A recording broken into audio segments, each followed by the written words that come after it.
I thank the ranking member for the opportunity to speak and say, thank him for his great work, and say that budgets are about choices for the American people.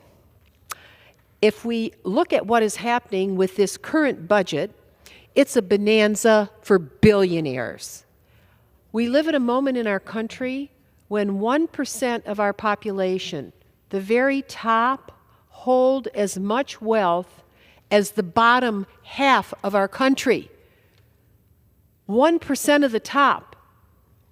Billionaires, millionaires hold more wealth than the bottom half of our people.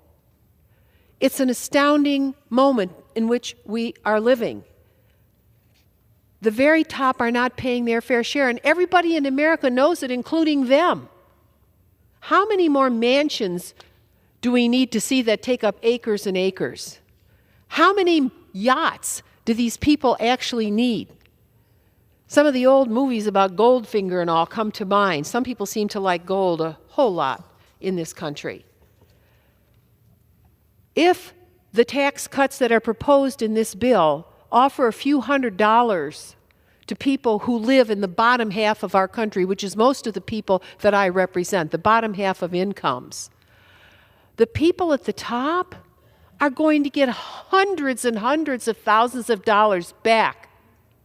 I say to myself, do they have any conscience about what is happening in their country? And that to take away the health care, Medicare, Medicaid, the cuts that you're proposing, you will cause death in this country.